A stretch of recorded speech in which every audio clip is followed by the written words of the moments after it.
ಸ್ನೇಹಿತರೆ welcome back. ನೀವು ನೋಡ್ತಿದ್ರೆ ಜೈ ಮೋಟಿವೇಶನ್ ಸ್ಪೀಕರ್ ಯೂಟ್ಯೂಬ್ ಚಾನಲ್. ಇವತ್ತಿನ ಟಾಪಿಕ್ ಏನು ಅಂತ ಹೇಳಿದ್ರೆ, ಎಷ್ಟೋ ಹೆಣ್ಮಕ್ಳು ಗಂಡ ಇರಬೇಕಾದ್ರೆ ಈ ಮೂರು ಮೇಜರ್ ಮಿಸ್ಟೇಕ್, ಮೂರು ತಪ್ಪುಗಳನ್ನು ಜೀವನದಲ್ಲಿ ಮಾಡಿಬಿಡ್ತಾರೆ. ಸೊ ವಿಡಿಯೋ ದಯವಿಟ್ಟು ಸ್ಕಿಪ್ ಮಾಡಬೇಡಿ, ವೆರಿ ಇಂಪಾರ್ಟೆಂಟ್ ಇದೆ. ಗಂಡು ಮಕ್ಕಳು ನೋಡ್ತಾ ಇರ್ಬೋದು, ಹೆಣ್ಮಕ್ಳು ನೋಡ್ತಾ ಇರ್ಬೋದು, ಸ್ಕಿಪ್ ಮಾಡಬೇಡಿ. ಏನು ಮೂರು ತಪ್ಪುಗಳನ್ನು ಮಾಡಿಬಿಡ್ತಾರೆ ಗಂಡ ಇರಬೇಕಾದ್ರೆ, ವೆರಿ ಇಂಪಾರ್ಟೆಂಟ್ ಇದೆ. ಆ್ಯಕ್ಚುಲಿ ಲೈಫಿಗೆ ಮಾತ್ರ ತುಂಬ ಮುಖ್ಯ ಇರತಕ್ಕಂಥ ಟಾಪಿಕ್ ನಾನು ಮಾತಾಡ್ತಾ ಇರೋದು. ವಿಡಿಯೋ ನೋಡಿದ ಮೇಲೆ ಅನಿಸಿಕೆಯನ್ನು ಕಮೆಂಟ್ ಮಾಡಿ, ಲೈಕ್ ಮಾಡಿ. ಚಾನಲ್ಗೆ ಹೊಸಬರಾಗಿದ್ದರೆ ದಯವಿಟ್ಟು ಸಬ್ಸ್ಕ್ರೈಬ್ ಮಾಡಿ, ಓಕೆನಾ? ಒಂದೊಂದೇ ಪಾಯಿಂಟ್ ನಾನು ಹೇಳ್ತಾ ಹೋಗ್ತೀನಿ, ಏನೇನು ಮೂರು ಅಂತೇಳಿ. ಫಸ್ಟು ದುಡಿಮೆ ಮಾಡದೇ ಇರೋದು. ಎಷ್ಟೋ ಹೆಣ್ಮಕ್ಳು ಗಂಡನ ಮೇಲೆ ಡಿಪೆಂಡ್ ಆಗಿಬಿಡ್ತಾರೆ. ಸೊ ಇದು ನಾನು ಹೇಳ್ತಿರೋದು ಸಂಸಾರಕ್ಕೆ ಒಳ್ಳೆ ವಿಚಾರಕ್ಕೆ, ಒಳ್ಳೆ ಪಾಸಿಟಿವ್ ಆಗಿ ಹೇಳ್ತಾ ಇರೋದು. ಎಲ್ಲೋ ಸಂಸಾರ ಹಾಳಾಗಲಿ ಅನ್ನೋ ಉದ್ದೇಶಕ್ಕೆ ಹೇಳ್ತಾ ಇಲ್ಲ, ತಪ್ಪು ತಿಳ್ಕೊಬೇಡಿ. ಎಷ್ಟೋ ಹೆಣ್ಮಕ್ಳು ಗಂಡನ ದುಡಿಮೆ ಮೇಲೆ ಡಿಪೆಂಡ್ ಆಗಿಬಿಡ್ತಾರೆ. ಗಂಡನ ಅಂದರೆ ಇದರ ಅರ್ಥ ಏನು? ಗಂಡನ ಅಂದರೆ ಡಿಪೆಂಡ್ ಆಗಬಾರ್ದು ಅಂತಲ್ಲ. ಸೊ ನಾನು ಹೇಳ್ತಿರೋದು ಏನಂತ ಹೇಳಿದ್ರೆ, ನಾನು ಎಷ್ಟೋ ಕೌನ್ಸ್ಲಿಂಗ್ ಮಾಡಿದ್ದೀನಿ. ಸೊ ಗಂಡನ ದುಡಿಮೆ ಮೇಲೆ ಡಿಪೆಂಡ್ ಆಗಲಿ, ಆದರೆ ಮನೇಲಿ ಇದ್ಕೊಂಡು ಎಷ್ಟೋ ಹೆಣ್ಮಕ್ಳು ರೀಲ್ಸ್ ನೋಡಿಕೊಂಡು, ಖಾಲಿ ಇನ್ನೆಲ್ಲೋ ಪಕ್ಕದ ಮನೆಯವರು ಸೊ ಅವ್ರ ಜೊತೆ ಮಾತಾಡ್ಕೊಂಡು ಟೈಮ್ ವೇಸ್ಟ್ ಮಾಡಿಕೊಂಡು ಹೇಗೇಗೋ ಲೈಫ್ನ ಕಳೀತಾ ಇದ್ದಾರೆ. ಅದು ಮಾಡೋ ಬದಲು ನಿಮಗೂ 24 ಗಂಟೆ ಇದೆ.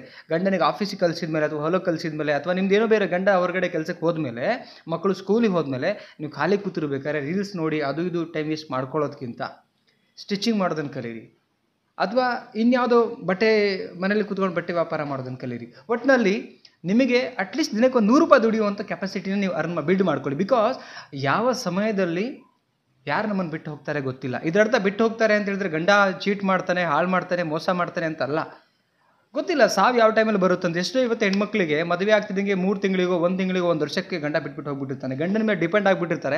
ಸಡನ್ಲಿ ಗಂಡ ಇಲ್ಲ, ಆ ಮನೆಗೆ ಆಧಾರ ಸ್ತಂಭ, ಇನ್ಕಮ್ ಸೋರ್ಸ್ನ ತರುವಂಥ ಯಜಮಾನ ಸಡನ್ಲಿ ಇಲ್ಲ ಅಂದ ತಕ್ಷಣ ಫ್ಯಾಮಿಲಿಗೆ ಎಷ್ಟು ಬರ್ಡನ್ ಆಗಲ್ಲ?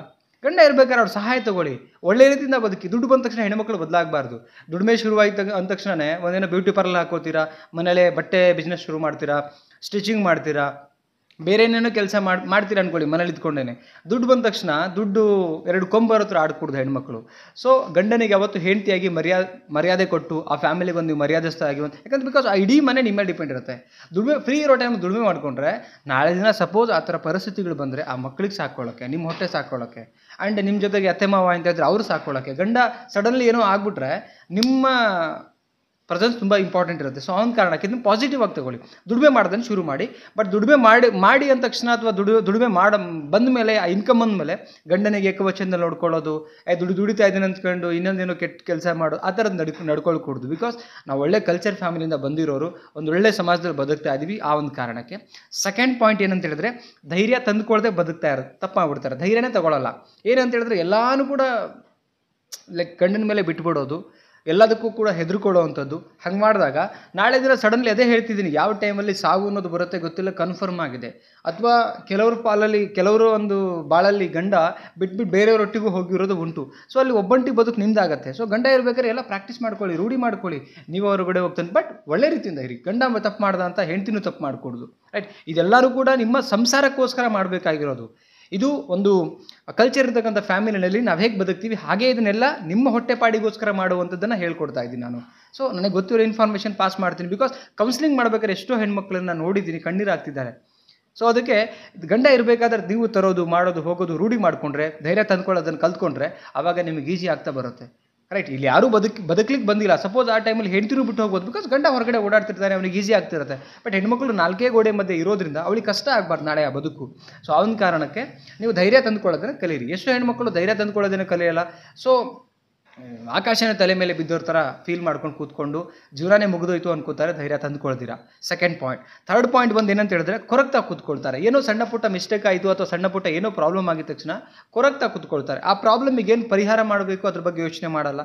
ಮೊನ್ನೆ ನಡೆದೋಗಿರುತ್ತೆ, ಪಾಸ್ಟ್ ಆಗಿರೋದ್ರ ಬಗ್ಗೆ ಕೊರಗ್ತಾ ಕೂತ್ಕೊಂಡು ಊಟ ಬಿಡ್ತಾರೆ, ತಿಂಡಿ ಬಿಡ್ತಾರೆ, ಆರೋಗ್ಯ ಹಾಳು ಮಾಡ್ಕೊಳ್ತಾರೆ. ಅದರಿಂದ ಮಕ್ಕಳು ಕೊರಗ್ತಾರೆ, ಮನೆ ವಾತಾವರಣ ಪೂರ್ತಿ ನೆಗೆಟಿವ್ ಫೀಲ್ ಆಗ್ತಾ ಬರುತ್ತೆ. ಸೊ ಅದು ಮಾಡ್ಲಿಕ್ಕೆ ಹೋಗ್ಬಿಡಬೇಡಿ. ಬಿಕಾಸ್ ನಿಮ್ಮನೆ ಹಾಳಾಗ್ತಾ ಬಂದರೆ ನಿಮ್ಮನ್ನು ನಂಬ್ಕೊಂಡಿರ್ತಕ್ಕಂಥ ಎಷ್ಟು ಜೀವ ಅಲ್ಲಿ ಅನಾಥರಾಗ್ತಾರೆ ನೋಡಿ, ಹೇಳಿ ನೋಡೋಣ. ಸೊ ಕೊರಗೋದು ಬೇಡ, ಧೈರ್ಯ ತಂದುಕೊಳ್ಳಿ. ಇಲ್ಲಿ ಪ್ರತಿ ಕ್ಷಣನೂ ಕೂಡ ನಿಮ್ಗೆ ಯಾರೂ ಬಂದು ಧೈರ್ಯ ತುಂಬೋಕ್ಕಾಗಲ್ಲ.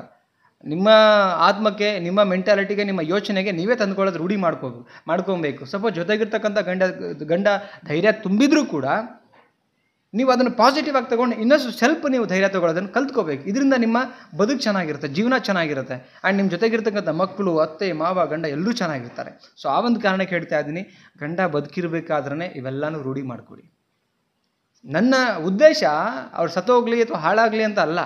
ಎಷ್ಟೋ ಮಿಸ್ಟೇಕ್ಗಳು ನೀವು ಎಷ್ಟೋ ಜನ ನೋಡ್ತೀವಿ, ಈಗ ನೀವು ಯಾರೆಲ್ಲ ನೋಡ್ತಿದ್ರಲ್ಲ ವಿಡಿಯೋನ, ಎಷ್ಟು ಜನ ನೋಡಿಲ್ಲ ಆ ಥರ ಪ್ರಾಬ್ಲಮಲ್ಲಿ ಇದ್ದಂಥವ್ರಿಗೆ. ಕರೆಕ್ಟ್, ಸುಖವಾಗಿ ಬೆಳೆಸ್ಬಿಟ್ಟಿರ್ತಾರೆ, ಸುಖವಾಗಿ ಎಲ್ಲೂ ಬಿಡಪ್ಪ ನನ್ನ ಗಂಡ ಚೆನ್ನಾಗಿ ದುಡ್ಕೊ ಬರ್ತಾ ಇದ್ದಾರೆ, ಅದು ಮಾಡ್ತಾ ಇದ್ದಾರೆ, ಕರೆಕ್ಟ್ ಇಲ್ಲ ಅಂತ ಹೇಳ್ತಿಲ್ಲ.